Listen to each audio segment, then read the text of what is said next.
Hello guys, welcome to my channel.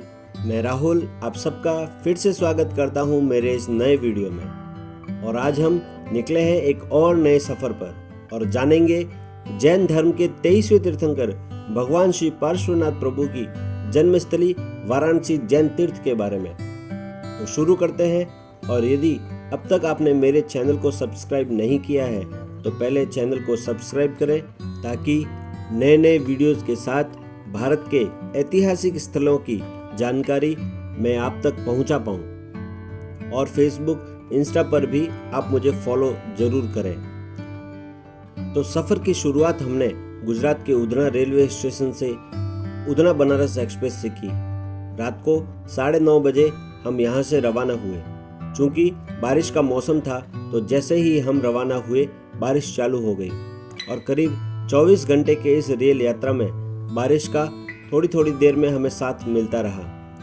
सफ़र में गर्मी बहुत ज़्यादा थी और बीच में बारिश भी हो रही थी, तो मैंने भी बारिश का थोड़ा सा आनंद लिया।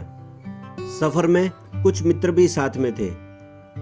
रास्ते में जलगांव स्टेशन पर हमारे मित्र ने वहाँ की फेमस कचौरी और इमरती मंगवाई, जिसका टेस्ट शानदार था और हमने ऐसे ही सफ़र का पूरा लुत्फ़ उठाया।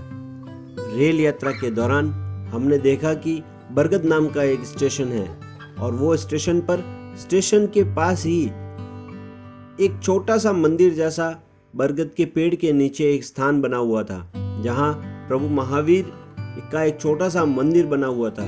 देखकर हमें बहुत ही ज़्यादा उत्सुकता हुई जानने के लिए कि यहाँ पर स्टेशन पर ये स्थान कैसे, जरूर कोई न कोई एक ऐतिहासिक स्थल होगा। पर फिर ट्रेन रवाना हो चुकी थी तो हम वो नहीं जान पाए। यदि किसी को उसकी जानकारी है तो आप हमें जरूर बताएं।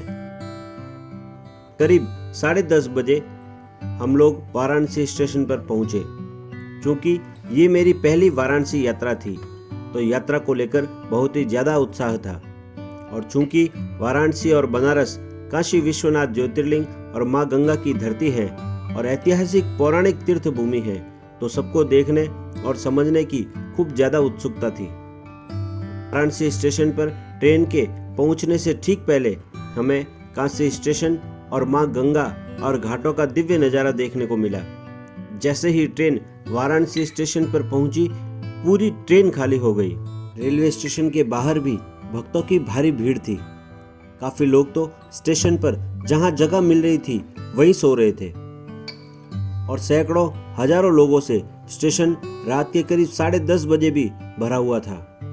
और हमें तीर्थंकर प्रभु श्री पार्श्वनाथ प्रभु के जन्मस्थली पहुंचकर खूब आनंद की अनुभूति हो रही थी।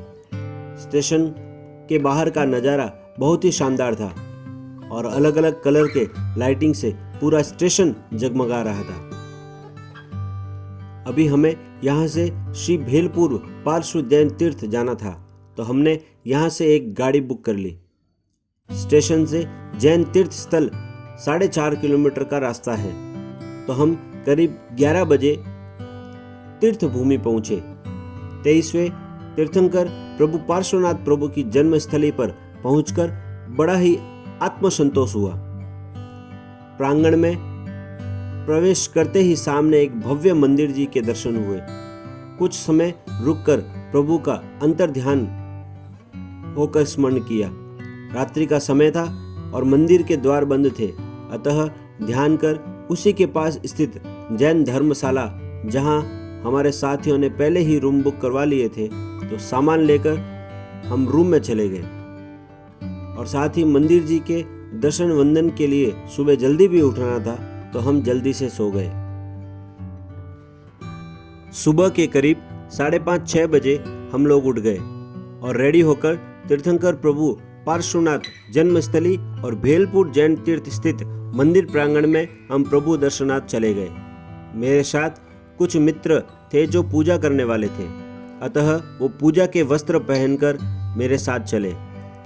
कहते हैं कि जैन मंदिर में नहाने के बाद पूजा के नए वस्त्रों के साथ ही आप पूजा कर सकते हैं, जिसमें मंदिर में स्थापित प्रतिमा जी का आप स्पर्श कर सकते हैं और पक्षाल और तिलक कर सकते हैं।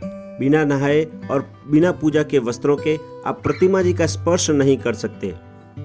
तो मेरे साथ के कुछ साथियों ने पूजा की और मैंने मंदिर जी में बैठकर तीर्थंकर प्रभु पार्श्वनाथ का ध्यान किया, माला फेरी और भजनों के साथ आत्मभाव से उनका स्मरण किया। जैन धर्म की मान्यताओं के अनुसार जैन धर्म में 24 तीर्थंकर हुए हैं और 24 तीर्थंकर में सभी तीर्थंकरों के 5 कल्याणक होते हैं। पहला च्यवन, जिसका मतलब होता है गर्भ में आना, दूसरा जन्म लेना, तीसरा दीक्षा लेना, चौथा केवल ज्ञान की प्राप्ति होना और पांचवा और अंतिम निर्वाण और मोक्ष की प्राप्ति होना। तो वाराणसी की पावन तीर्थ धरा और तीर्थ भूमि पर 23वें तीर्थंकर प्रभु पार्श्वनाथ के 5 कल्याणक में से 4 कल्याणक च्यवन, जन्म, दीक्षा और केवल ज्ञान, ये चारों ही वाराणसी की इसी पावन और पुण्य धरा पर हुए थे। अतः जैन धर्मावलंबियों के लिए ये एक ऐतिहासिक और अति विशिष्ट तीर्थ भूमि है। मंदिर जी में दर्शन वंदन के बाद हमने यहाँ के लोगों से तथा यहाँ आए हुए यात्रियों से यहाँ के बारे में जानकारी ली। ठीक इसी मंदिर जी के पास दिगंबर संप्रदाय का भी एक तीर्थ स्थल बना हुआ है। दर्शन वंदन के लिए यहाँ देश भर से सैकड़ों हजारों भक्तगण आते रहते हैं। उनके रुकने के लिए यहाँ पर एक शानदार धर्मशाला बनी हुई है, जहाँ पर आप पूर्व में जानकारी देकर अपनी बुकिंग करवा सकते हैं। नॉन एसी और एसी के अत्याधुनिक रूमों के साथ ही यहाँ के परिसर में नीचे भोजनशाला की भी एक अच्छी व्यवस्था है, जहाँ पर एक दिन पूर्व आप सदस्यों की जानकारी देकर शुद्ध सात्विक जैन नाश्ता और भोजन की भी व्यवस्था करवा सकते हैं। और विशेष यहाँ पर शाम को सूर्यास्त पूर्व ही भोजन की व्यवस्था रहती है। मैं नीचे डिस्क्रिप्शन में यहाँ का एड्रेस और यहाँ की जानकारी दे दूंगा, तो आप जब भी वाराणसी यात्रा पर आए तो होटल की जगह पर किसी धर्मशाला में आकर रुके तो शांति के साथ साथ सात्विक और जैन भोजन का भी आप आनंद ले पाएंगे। और यदि आपके कोई मित्र आने वाले हो तो उनसे इस वीडियो का लिंक जरूर शेयर करें, ताकि उन्हें भी इसकी जानकारी हो सके। मंदिर में दर्शन वंदन के बाद हमने भी नाश्ता किया और फिर करीब 10:30-11 बजे वाराणसी भ्रमण और मार्केट घूमने चले गए। पूरे दिन घूमने के बाद रात करीब 11:30 बजे हम अगली यात्रा प्रथम तीर्थंकर प्रभु आदिनाथ की जन्मस्थली अयोध्या के लिए रवाना हो गए। ये तीर्थंकर प्रभु पार्श्वनाथ की जन्मस्थली और प्रभु के 4 कल्याणकों की दिव्य भूमि की ऐतिहासिक यात्रा अविस्मरणीय रही। आप भी एक बार यहाँ पर जरूर आएं और दिव्यता का आभास करें। जय हो प्रभु पार्श्वनाथ की।